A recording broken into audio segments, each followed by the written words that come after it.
اسی اس کے ساتھ رکھتا چلوں گا۔ آئیے، سب سے پہلے مسجد نبوی جانا یاد رکھیے باعث عبادت ہے،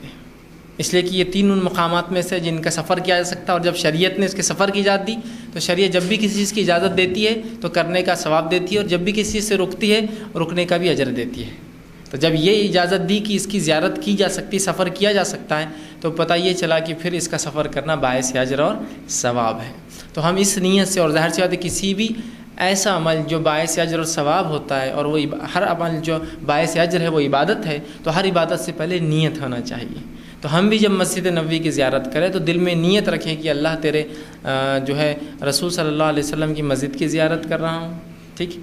اور چونکہ تیرے دین نے اس کی اجازت دی اس لیے میں یہ عمل کر رہا ہوں، تو اس عبادت کا مجھے اجر تو دے، ٹھیک۔ تو یہ اس میں نیت رکھنی چاہیے، اس لیے کہ ہر عبادت سے پہلے نیت رکھنی چاہیے۔ یاد رکھیے کیوں آپ کر رہے ہیں، اس لیے کہ اس کے بنیاد پر ہی پورے اعمال کا دار و مدار ہوتا ہے۔ تو ایک اچھی نیت آپ رکھیں، اس سے نیت کے ساتھ جو ہے پھر آپ وہاں سے نکلیں، ٹھیک ہے۔ تو یہ اللہ عبادت کی نیت ہوں گی، یہ مسجد نبوی کی زیارت کی نیت ہوں گی، اور آپ صلی اللہ علیہ وسلم کی قبر مبارک پر جا کر آپ جو ہے آپ پر سلام بھیجیں گے۔ یاد رکھیے اس نیت سے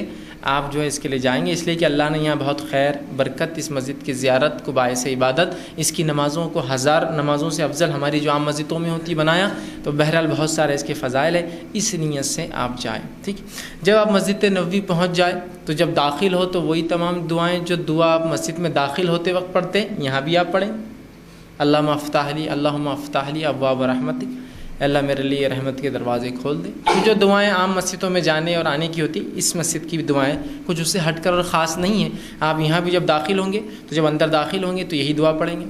اس کے بعد یہ دعا پڑھ کے جب آپ مسجد نبوی میں داخل ہو گئے تو آپ کوشش کریں کہ آپ ریاض الجنہ جائیں، اس علاقے میں جائیں جو جنت کی کیاری ہے، اور آج کے دور میں وہ مخصوص رنگ سے رنگی ہوئی ہے، جس کو سفید رنگ سے انہوں نے الگ کیا ہے، جس کا فرش بھی مختلف ہے، اور جس کے آس پاس کے جو کالمس ہیں،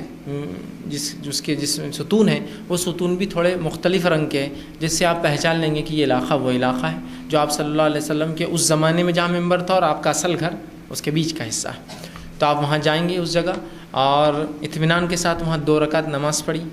ٹھیک، اس لیے کہ وہ جنت کے جو ہے کیاریوں میں سے کیاری ہے، تو وہاں آپ جائیں گے 2 رکعت آپ نفل ادا کیجیے، یا ہو سکے اور موقع ملے تو فرض نماز کو بھی اگر ہو جائے تو اسی جگہ آپ نماز پڑھی۔ لیکن بہرحال اس کے لیے جو چیز کا خیال اور جو جس چیز کا لحاظ ہر بار رکھا جائے گا وہ یہ ہے کہ یہ تمام اعمال سنت ہے، اور کسی مومن کو ایذا پہنچانا حرام ہے،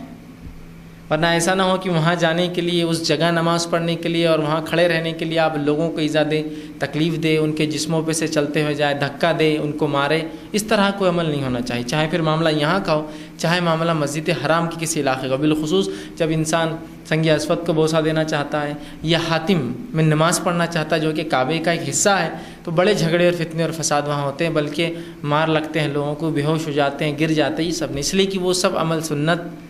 یا ایسا عمل ہے جو مستحب ہے، بہت اجر اور ثواب کا باعث ہے، لیکن فرض نہیں ہے، اور مومن کو ایذا دینا، تکلیف پہنچانا حرام ہے، یاد رکھیے۔ تو ایک سنت کے لیے میں ایک حرام کام نہیں کر سکتا ہوں، یا ایک سنت کرنے کے لیے کہیں حرام کام کرتے وہاں تک میں نہیں جا سکتا ہوں، یاد رکھیے، ٹھیک ہے۔ تو لہٰذا ہم کوشش کریں کہ یہاں بھی اطمینان سے جائیں، اطمینان کے ساتھ نماز پڑھے، موقع ملے جگہ ہے تو وہیں بیٹھے رہے، تاکہ فرض نماز بھی اگر کوئی ہو اس وقت تو پڑھ لے، فرض نماز کا کوئی وقت نہ ہو تو بہرحال اپنی 2 رکعت نفل پڑھے۔ اس کے بعد نبی اکرم صلی اللہ علیہ وسلم کے روضے کی طرف، آپ کی مزار کی طرف، آپ کی قبر کی طرف انسان جائے۔ اب جب نبی اکرم صلی اللہ علیہ وسلم کی قبر کے اوپر جائے تو آپ صلی اللہ علیہ وسلم پر درود بھیجیں اور آپ کو سلام کریں، اور نبی اکرم صلی اللہ علیہ وسلم کو جب سلام کریں گے تو بہرحال جو درود کا جو سب سے چھوٹا حصہ ہے، اور یہ درود بہت سارے صحابہ اور تابعین سے ثابت ہے کہ وہ لوگ جب نبی اکرم صلی اللہ علیہ وسلم کی قبر پر جاتے تو اس کو پڑھتے الصلاۃ والسلام علیہ، یا الصلاۃ والسلام علی رسول اللہ، یاد رکھیے یہ درود وہاں آپ پڑھ سکتے ہیں، یا الصلاۃ والسلام علیک یا رسول اللہ، یہ درود کو آپ وہاں جو ہے پڑھ سکتے، بلکہ وہاں لکھا ہوا بھی ہوتا یہی درود الصلاۃ والسلام علیک یا رسول اللہ، ٹھیک۔ تو یہ درود آپ پڑھیں گے۔ عبداللہ ابن عمر رضی اللہ عنہ سے جو عمل ثابت تھا، جب آپ مسجد نبوی کی زیارت کو جاتے اور آپ صلی اللہ علیہ وسلم کی خبر پر جاتے تو آپ یہ پڑھتے الصلاۃ والسلام علیک یا رسول اللہ یا ابو بکر یا ابتی، کہ سلامتی ہو اللہ کے رسول صلی اللہ علیہ وسلم آپ پر، ابو بکر آپ پر، اور اے میرے والد، ان کے والد بھی چونکہ ساتھ میں دفن تھے تو آپ کے والد پر، یا ابتی اپنے والد کو کرتے ہیں۔ تو ہم بھی اگر اس روایت کو لے لیں تو ہم یوں کہہ سکتے ہیں الصلاۃ والسلام علیک یا رسول اللہ یا ابو بکر یا عمر، ٹھیک۔ یا ابوبکر صدیق یا عمر ابن خطاب، بہرحال جو بھی ہے، لیکن ہم اس طرح سے سلام اور خطاب ان سے کریں گے، یاد رکھیے یہ اس کا ادب ہے، ٹھیک ہے۔ جب آپ یہ عمل کر چکے کہ آپ مسجد نبوی میں پہنچے، وہاں 2 رکعت نماز ہو گئی آپ کے ریاض الجنہ میں، نبی اکرم صلی اللہ علیہ وسلم کی اپنے مزار پر جو ہے آپ نے درود و سلام بھیج دیا، ابوبکر صدیق اور عمر ابن خطاب صاحبین پر بھی آپ نے سلام بھیج دیا، ٹھیک ہے۔ اب چونکہ یہ زیارت ہو گئی، یاد رکھیے، مسجد نبوی کی، ٹھیک، تو اس کے بعد یاد رکھیے چونکہ ہر عبادت کو انسان وسیلہ بنا سکتا ہے، اپنے ہر نیک عمل کو وسیلہ بنا سکتا ہے انسان کسی اللہ سے دعا کے لیے، تو آپ اس عمل کو بھی وسیلہ بنا سکتے ہیں اللہ سے دعا کے لیے، چونکہ یہ بھی عبادت تھا۔ نبی اکرم صلی اللہ علیہ وسلم کی میں ان کے وسیلے سے اور وہ بات نہیں کر رہا ہوں، میں یہ بات کر رہا ہوں کہ جب بھی انسان کوئی عبادت کرے تو اس عبادت کو وسیلہ بنا سکتا ہے، ہر نیک کام کو وسیلہ بنایا جا سکتا ہے۔ اس کی دلیل یہ ہے کہ قرآن میں اللہ رب العزت فرماتا ہے ابراہیم علیہ الصلاۃ والسلام کے تعلق سے اور اسماعیل علیہ الصلاۃ والسلام کے تعلق سے، اور فرماتا ہے کہ جب وہ دونوں کعبے کی تعمیر کرتے تو کہتے ربنا تقبل منا انک انت السمیع العلیم، اے اللہ ہم سے اس عمل کو قبول کر، ٹھیک، تو گویا یہ دونوں ایک طرح سے اس عمل کی قبولیت کی اور ایک دعا کر رہے ہیں کہ ایک نیک کام کر رہے ہیں، اللہ کے گھر کی تعمیر کر رہے ہیں اور اللہ سے دعا کر رہے ہیں۔ تو یہاں بھی آپ نے مسجد نبوی کی زیارت کی اس نیت سے کہ اس کی زیارت باعث عبادت ہے، اجر و ثواب ہے، تو پھر اس کے بعد آپ جو اللہ رب العزت سے دعا کر سکتے ہیں، اس لیے کہ ہر عبادت یہاں خاص نہیں ہے، ہر عبادت، چاہے آپ حرم میں جائیں، چاہے مسجد نبوی جائے، چاہے مسجد اقصی جائے، چاہے کوئی نیک کام آپ ہندوستان میں کیوں نہیں کرتے ہیں، اپنے نیک کاموں کو ہم وسیلہ بنا سکتے ہیں اللہ سے دعا کے لیے، یا اپنے مشکلات میں بھی اس کو بہرحال وسیلہ بنایا جا سکتا ہے۔ بہرحال تو آپ یہ بھی کر سکتے ہیں، جب آپ نے سلام بھیج دیا ان تینوں پر تو آپ یہ بھی کر سکتے ہیں۔ اور جو آپ صلی اللہ علیہ وسلم کی جو ہے آپ صلی اللہ علیہ وسلم کی جو مزار ہے، آپ صلی اللہ علیہ وسلم کی مزار اس جگہ ہے جہاں آپ کا حجرہ تھا، یاد رکھیے، مائی عائشہ رضی اللہ عنہ کے گھر میں آپ کا انتقال ہوا تھا، تو وہ اسی جگہ ہے، اور اس کے بازو ابوبکر صدیق رضی اللہ عنہ کی مزار ہے، اور اس کے بازو عمر ابن خطاب رضی اللہ عنہ کی مزار، تو گویا آپ جب وہاں جائیں گے تو 3 مزاریں اس کے اندر ہیں، 3 لوگوں کی مزاریں ہیں، وہ بہرحال اب تو دکھتا نہیں اندر کیا ہے اور اندھیرا بھی ہوتا ہے، بہرحال 3 اس کے اندر مزاریں ہیں، یاد رکھیے، اور پکی مزاریں نہیں ہیں۔ بہت سے لوگ آج کل انٹرنیٹ پہ فوٹو دیکھتے ہوں گے، ایک بہترین خوبصورت پکی مزار، اس پہ چادر چڑھی ہوئی، پتہ نہیں کیا کیا چڑھا ہوا، نہیں، آپ صلی اللہ علیہ وسلم کا جو روضہ جو مزار ہے وہاں، وہ بس بمشکل ایک بالشت، جو کہ سنت تھا، کسی بھی مزار کو ایک بالش سے اونچا نہیں کر سکتے آپ، تو اتنی ہے، اور صاحبین کی مطلب ابوبکر صدیق رضی اللہ عنہ، عمر ابن خطاب کی مزاریں اتنی ہی ہیں، اور مٹی کی ہے، یاد رکھیے، بالکل سادی ہے، اس پر کوئی کنسٹرکشن نہیں، مطلب اندر مزار کی حد تک، اوپر بنا ہوا الگ بات ہے تعمیرات، بہرحال۔ اور آج کل تو انہوں نے بند بھی کر دیا، اور نہ ہی کسی کو ان جالیوں کو ہاتھ لگانے دیتے ہیں، نہ کوئی، اس لیے کہ شرک بدعت اور خرافات کرنے والوں نے اتنا برا حال کر دیا اس کا کہ خود اس کو ایک صنم، اس کو ایک عبادت گاہ، اس کو ایک بت بنا دیا تھا،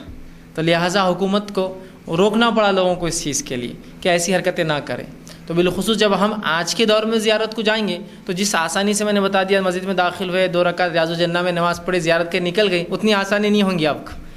لاکھوں میں زائرین، لاکھوں میں لوگ جو زیارت کرنے جاتے ہیں موجود ہیں وہاں، تو ظاہر سی بات ہے یہ عمل اتنا آسان نہیں ہوگا آپ کے لیے بھی، وہاں جانا اور ریاض الجنہ میں آپ کو جگہ مل جائے بآسانی، پھر اس کے بعد زیارت کے لیے۔ تو حکومت نے ایک نظم بنایا ہے، زیارت کا ایک وقت بنایا ہے اور ایک نظم بنایا، تو جو نظم انہوں نے بنایا جس انداز سے، اس نظم کو فالو کرنا ہی ہمارے لیے درست ہے، یاد رکھیے کہ وہاں بلاتے ہیں، اس کے بعد زیارت کے 2 اوقات ہیں، صبح ایک فجر کے بعد اور شام میں ایک عصر کے بعد، یاد رکھیے، عصر کے بعد سے لے کر عشاء تک، اور عشاء کے بعد یاد رکھیے مسجد نبوی نماز کے بعد عشاء کی بند ہو جاتی ہے، ٹھیک ہے، اس کو کھلا نہیں رکھا جاتا۔ بس وجہ یہی ہے کہ جو بدعات اور خرافات لوگ کرتے ہیں وہ کیا کرتے ہیں، اس جگہ کو، جس کی برکتیں اور تمام چیزیں اس کے فضائل ہے، لیکن ایسی نہ کوئی جگہ ہے جس کو ہم بت بنا لیں کہ اس میں چومنا، اس کو چاٹنا، اس کو رگڑنا، اس کو چھونا، یا اس کو کچھ دیکھنے سے ہماری مغفرت اور فلاح، نہیں، ایسا نہیں، یہ تو ہمارے اعمال ہیں، یہ عبادت ہے، یہ بھی ایک افضل عبادت ہے، لیکن ہمارے اعمال ہے اصل، ہمارا عقیدہ اصل جو ہم کو وہ کریں گے اللہ سے ہمارا تعلق، نہ کہ یہ سب اعمال۔ تو لوگ پتہ نہیں عجیب و غریب، تو بہرحال حکومت نے ایک نظم بنایا جس کے اندر وہ آپ کو کھڑے نہیں رہتے، اس لیے کہ لوگ کھڑے ہوتے ہیں، اس کے لیے بھی بڑے بڑے عجیب و غریب مقاصد ہیں ان کے، اتنی سختیوں کے باوجود بھی لوگ جو ہے چاہتے ہیں کہ جا کر ان جالیوں کو ہاتھ لگا۔ مجھے بتائیے نبی اکرم صلی اللہ علیہ وسلم کی جالیوں کو ہاتھ لگانے سے کیا فائدہ اس خبر کی؟ یا آپ صلی اللہ علیہ وسلم کی مزار پر بھی کوئی چلے جائے اور بالکل بالخصوص بالواسطہ سامنے سے زیارت کر لے، تو آپ کو نفسی اعتبار سے، جب کہ آپ کا عقیدہ خراب ہو، آپ کے پاس اعمال نہ ہو، تو وہ عمل آپ کو کیا فائدہ پہنچائیں گا؟ مجھے بتائیے کیا فائدہ پہنچائیں گا؟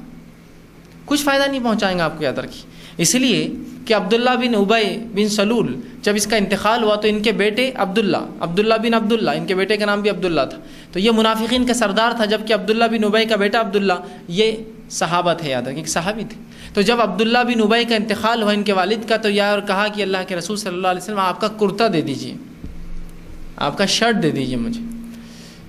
انہیں یہ لگا کہ شاید نبی اکرم صلی اللہ علیہ وسلم کے کرتے میں، شرٹ میں، آپ کی قمیص میں اگر میرے والد کو تدفین کی جائے تو ہو سکتا ہے یہ بخش دیا جائے، ہو سکتا ہے اس کی مغفرت، ہو سکتا ہے کہ کچھ اس کو فائدہ پہنچ جائے، ہو سکتا ہے جہنم کے عذاب سے کچھ پناہ مل جائے۔ آپ صلی اللہ علیہ وسلم اتار کر تو دے دیا، کہا لیکن اس سے فائدہ کچھ نہیں ہوگا عبداللہ، اس کا ایڈوانٹیج کچھ نہیں ملے گا تمہارے والد کو۔ سمجھے آپ بات کو؟ عمر ابن خطاب رضی اللہ عنہ کا اللہ کے رسول آپ کیوں جو ہے اس کو کرتا نکال کر دیتے ہیں؟ پھر انہوں نے ریکویسٹ کی کہ اللہ کے رسول آپ چلیے میرے والد کی جنازے کی نماز پڑھائی۔ عمر ابن خطاب رضی اللہ عنہ نے کہا اللہ کے رسول آپ کہاں جاتے ہیں اس منافق کے سردار کی نماز جنازہ پڑھانے؟ آپ صلی اللہ علیہ وسلم لیکن پھر بھی عبداللہ رضی اللہ عنہ کی وجہ سے چلے گئے، اس لیے کہ ان کے بیٹے ایمان والے تھے۔ پھر قرآن کی آیت وہ نازل ہوئی کہ جس میں روکا گیا کہ کسی مشرک کے لیے یا کسی کافر کے لیے، نبی کے لیے جائز نہیں کہ وہ ان کی نماز پڑھے یا ان کے لیے دعائے مغفرت کرے۔ تو آپ نے اس کے بعد کسی منافق کی جنازے کی نماز میں پھر موجود نہیں رہے، اور یہ ایک دلیل ہے کہ بہت سے لوگ بولتے ہیں نا اب صحابہ منافق سب ساتھ تھے تو حدیث قصہ کیسا پتہ چلے گا؟ تو یہاں بہت سارے عمل تھے جس سے آپ صلی اللہ علیہ وسلم صحابہ نے بتا دیا کہ منافقین ہیں، آپ نماز میں شریک نہیں ہوا کرتے تھے۔ اور ایسے بہت سے ایک صحابی رسول تھے جن کو یہ پتہ تھا کہ کون سا شخص جو ہے منافق ہے، آپ صلی اللہ علیہ وسلم نے ان کو پورے نام بھی بتائے تھے۔ تو بہرحال وہ صحابی کو پتہ تھا، تو ان کو لوگ دیکھتے تھے، وہ اگر جاتے ہیں تو ٹھیک، نہ جاتے ہیں تو وہ بھی نماز کو نہیں۔ تو منافقین بالکل واضح تھے، آیا تھے کہ یہ منافق ہے اور یہ صحابہ ہیں، ان کی روایت لی جائیں گی، اور بہرحال منافقین سے کوئی روایت آئی بھی نہیں ہے۔ بہرحال تو شک اور شبہات جو لوگ کرتے ہیں وہ ان شک شبہات کو اپنے دل سے نکال دیں۔ تو بہرحال اس کا کوئی فائدہ نہیں، یاد رکھیے، سوائے اس کے کہ آپ صلی اللہ علیہ وسلم میں درود بھیجیں، آپ پر سلام بھیجیں، اور صاحبان پر دونوں پر آپ درود بھیجیں، سلام بھیجیں دونوں کو، اور وہاں سے نکل جائے، یاد رکھیے وہاں رکے نا، چونکہ وہ ایک ترتیب رہتی ہے لوگوں کو نکالتے۔ پھر بھی میں نے دیکھا، میں خود بھی ایک بار گیا تھا، تو بہرحال لوگ پتہ نہیں کیا کچھ رکھ کر دوڑتے ہوئے جانا چاہتے ہیں، بھاگتے ہوئے جاتے ہیں، نظم کو توڑتے ہیں، جالیوں کو جا کر پکڑتے ہیں، اور بہرحال پھر خوب ضرب پھٹکے بھی لگائے جاتے ہیں ان کو، اس لیے کہ وہاں لوگ کھڑے ہوتے ہیں جن کا کام دیکھنا کہ اس طرح کی کوئی شرک اور بدعت والے کام نہ کرے، تو وہ خوب ان کو ضرب بھی لگاتے ہیں۔ بہرحال لیکن یہ لوگ اس کو بھی اجر اور ثواب سمجھتے ہیں کہ بھائی جو ہے جو کچھ بھی وہ سمجھتے ہیں ان لوگوں کو جو سعودی حکومت ہے وہابی فلاں ہے، یہ ہے وہ ہے، جو کچھ بھی ان کا عقیدہ ان کے نزدیک باعث اجر اور ثواب ہوتا ہے یہ پھٹکے کھانا بھی۔ بہرحال تو وہ جاتے ہیں اور کوشش کرتے ہیں بہرحال، لیکن ہمیں حکومت کے نظم کو ماننا چاہیے، اور اندر کیا ہے اس کی وضاحت ممکن نہیں، اور اندر کس طرح سے، چونکہ انہوں نے اس کو بند کر دیا ہے تو وہاں روشنائی بھی نہیں، تو ہم پتہ بھی نہیں کر سکتے کیا۔ بہرحال لیکن سونے کی جالی ہے، اور جالی کے اندر جو کچھ بہرحال واضح وہ یہ ہے کہ 3 قبریں مزاریں جو پکی نہیں بنی ہوئی ہے، کچی ہے، اور بس ایک بالش جو سنت ہے بہرحال جتنی قبر، تاکہ معلوم ہو یہ قبر ہے، لوگ اس پہ انگالے نہ، اس پہ بیٹھے نہ، اس پہ چلے نہ، تو اتنا آپ جو ہے اس کو اونچا کر سکتے ہیں قبر کو، اتنی ہی وہ قبریں اونچی ہے، اور 3 مزاریں ہیں، یاد رکھیے، ٹھیک۔ اب بہرحال ایک مسئلہ جو آتا ہے جس کی وضاحت